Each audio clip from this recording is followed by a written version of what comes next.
Hi friends, പുതിയ informative വീഡിയോയിലോട്ട് സ്വാഗതം. ഇന്ന് ഞാൻ നിങ്ങളുമായി ഷെയർ ചെയ്യാൻ പോകുന്നത് യുകെയിലെ പാസ്പോർട്ട് റിന്യൂ ചെയ്യാൻ പോകുമ്പോൾ എന്തൊക്കെ കാര്യങ്ങളാണ് ശ്രദ്ധിക്കേണ്ടത്, എന്തൊക്കെ ഡോക്യുമെൻറ്റ്സ് ആണ് കൊണ്ടുപോകേണ്ടതെന്നാണ്.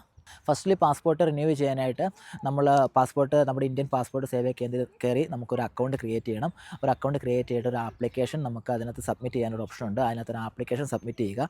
ഈ ആപ്ലിക്കേഷൻ സബ്മിറ്റ് ചെയ്യുമ്പോൾ പ്രത്യേകം ശ്രദ്ധിക്കേണ്ടത് നമ്മുടെ പഴയ പാസ്പോർട്ടിലുള്ള അതേ ഡീറ്റെയിൽസ് തന്നെ പുതിയ പാസ്പോർട്ട് ആപ്ലിക്കേഷൻ ഇടുമ്പോൾ അത് നമ്മൾ കൊടുക്കണം, അതുപോലെ തന്നെ കൊടുക്കണം. ഇപ്പോൾ ഇനിഷ്യലൊക്കെ ഉണ്ടെങ്കിൽ എക്സ്പാൻഡ് ചെയ്ത്, അല്ലെങ്കിൽ പഴയ പാസ്പോർട്ടിൽ എന്താണ് ഡീറ്റെയിൽസ് അത് അതുപോലെ തന്നെ കൊടുക്കാൻ ശ്രദ്ധിക്കുക.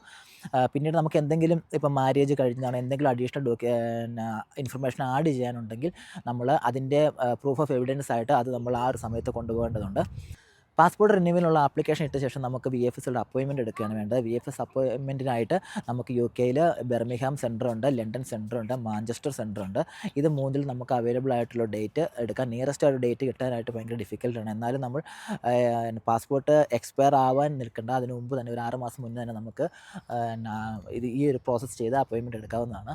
ഈ അപ്പോയിൻമെൻറ്റ് എടുത്ത ശേഷം നമ്മൾ കൊണ്ടുപോകേണ്ട കുറച്ച് ഡോക്യുമെൻറ്റ്സ് ഉണ്ട്, അത് വളരെ ഇമ്പോർട്ടൻ്റ് ആണ്. VFS അപ്പോയിൻമെൻറ്റിന് ശേഷം നമുക്ക് VFS അപ്പോയിൻമെൻറ്റ് സമയത്ത് നമുക്ക് കൊണ്ടുപോകേണ്ട കുറച്ച് ഡോക്യുമെൻറ്റ്സ് ചെക്ക് ലിസ്റ്റ് അവർ പറയുന്നുണ്ട്. ആ പറയുന്ന എല്ലാ ഡോക്യുമെൻറ്റ്സും ഇൻ ഒറിജിനലും അതിൻ്റെ കോപ്പിയും നമ്മൾ കൊണ്ടുപോകേണ്ടതുണ്ട്. അപ്പോൾ അതിനകത്ത് കോപ്പികൾ കൊണ്ടുപോകുന്നുള്ളതിൽ പ്രധാനപ്പെട്ട ഡോക്യുമെൻറ്റ്സ് ആണ് നമ്മുടെ വിസ. നമ്മുടെ വിസ അക്കൗണ്ടിൽ കയറിയിട്ട് വിസയുടെ ഫസ്റ്റിലെ പേജിൻ്റെ കോപ്പി കൊണ്ടുപോകണം. പിന്നെ നമ്മുടെ ഷെയർ കോഡ് വളരെ ഇമ്പോർട്ടൻ്റ് ആണ്. ഷെയർ കോഡ് കൊണ്ടുപോകണം. പിന്നെ നമ്മുടെ പാസ്പോർട്ടിൻ്റെ കോപ്പി വേണം. പിന്നെ നമ്മുടെ അഡ്രസ് പ്രൂഫായിട്ട് കൗൺസിൽ ടാക്സിൻ്റെയോ ബാങ്ക് സ്റ്റേറ്റ്മെൻറ്റിൻ്റെയോ ഒരു കോപ്പി മസ്റ്റായിട്ടും വേണം.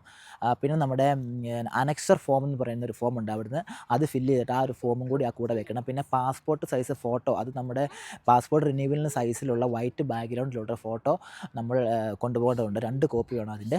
ഇത്രയും കാര്യങ്ങൾ. പിന്നെ നമ്മുടെ ആപ്ലിക്കേഷൻ ചെയ്തതിൻ്റെ ഒരു പ്രിൻ്റ് ഔട്ട് മസ്റ്റായിട്ടും കൊണ്ടുപോകണം. പിന്നെ നമ്മുടെ അപ്പോയിൻമെൻറ്റിൻ്റെയും ഒരു പ്രിൻ്റ് ഔട്ട് അവർ ചോദിക്കുന്നുണ്ട്, അതും മസ്റ്റായിട്ട് കൊണ്ടുപോകണം. ഇത്രയും കാര്യങ്ങളും പിന്നെ ഒറിജിനൽ പാസ്പോർട്ടും അവർക്ക് കാണേണ്ടതുണ്ട്. അപ്പോൾ ഇത്ര ഡോക്യുമെൻറ്റ്സും അവർ വെരിഫൈ ചെയ്ത ശേഷമാണ് നമുക്ക് ഈ പാസ്പോർട്ട് റിന്യൂവലിനോട് വരുള്ളൂ. അത് ഇന്ത്യയിലോട്ട് അയച്ചിട്ട് നമ്മുടെ ഇത്രയും ഡോക്യുമെൻറ്റ്സ് കഴിഞ്ഞിട്ട് നമുക്കൊരു 85 പൗണ്ടാണ് നോർമലായിട്ട് പാസ്പോർട്ട് റിന്യൂവലിന് അവർ ഫീ ആയിട്ട് ചാർജ് ചെയ്യുന്നത്.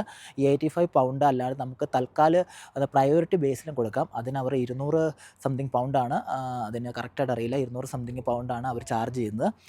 ഇത് ഇത്രയും പ്രോസസ്സ് കഴിഞ്ഞാൽ നമ്മുടെ അഡ്രസ്സ്, നമുക്ക് പാസ്പോർട്ട് UK ഏത് അഡ്രസ്സിലോട്ടാണോ അയച്ചു തരേണ്ടത് ആ ഒരു അഡ്രസ്സ് കൃത്യമായി തന്നെ തെറ്റിക്കാതെ എഴുതി കൊടുക്കുക. ആ ഒരു അഡ്രസ്സിലോട്ടായിരിക്കും പാസ്പോർട്ട് വൺസ് നമ്മുടെ ഇന്ത്യയിലെ പ്രോസസ്സ് പോലീസ് വെരിഫിക്കേഷൻ കഴിഞ്ഞ് പാസ്പോർട്ട് റിന്യൂവലും ആ ഒരു പ്രോസസ്സും കഴിഞ്ഞിട്ട് നമുക്ക് റിട്ടേൺ അയച്ചു തരുന്ന ആ ഒരു അഡ്രസ്സിലോട്ടായിരിക്കും. അപ്പോൾ ഇതിനോട് കാലാവധി എന്ന് പറയുന്നത് 4 to 8 വീക്സ് ആണ്.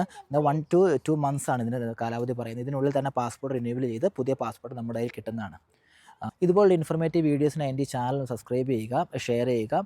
ഇനി അടുത്തൊരു വീഡിയോ കാണുന്നതുവരെ